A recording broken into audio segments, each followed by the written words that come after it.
మన మచ్చుకొడవలతో దాడి చేసినారని పోలీసులకు సమాచారం వచ్చింది. మేము ఇట్టి విషయంపై అటు వ్యక్తి ఎక్కడికి తీసుకెళ్ళినారని తెలిస్తే అతనిని చికిత్స నిమిత్తము ప్రభుత్వ ఆసుపత్రి పులివెందులకు తీసుకొచ్చినారని తెలిసింది. దీని పరంగా రాత్రి 10:30కు మాకు ఫిర్యాదు గోర్ల ప్రసాద్ అనే వ్యక్తి వచ్చి ఫిర్యాదు చేయడం జరిగింది.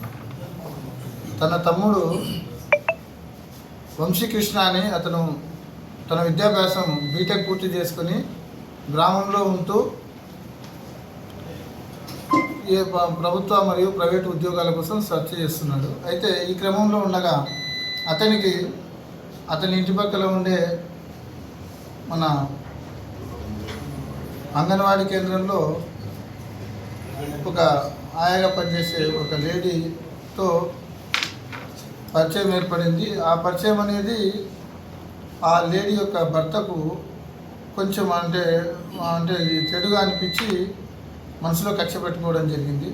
ఆ కక్ష పెట్టుకొని అదే ఉద్దేశంలో కొంచెం అతను ఇది పక్కాగా వివాహేతర సంబంధానికి దారితీసిందేమో అనే అనుమానంతో ఉద్దేశంతో అతనిపై నిన్న సాయంత్రం 7 గంటల సమయంలో మచ్చుకొడవలతో దాడి చేయగా అతనికి గాయాల పాలై ప్రభుత్వ ఆసుపత్రికి అక్కడి నుంచి రిమ్స్కు మెరుగైన చికిత్స గురించి వెళ్తుంటే మార్గ మధ్యలో చనిపోవడం జరిగింది. ఇటు కేసులో గౌరవ ఎస్పీ గారు డిఎస్పీ గారి ఉత్తర్వుల మేరకు వెంటనే కేసును ఛాలెంజ్గా తీసుకొని నేరస్తుని అరెస్ట్ చేసి ఇప్పుడు రిమాండ్కు పంపడం జరిగింది.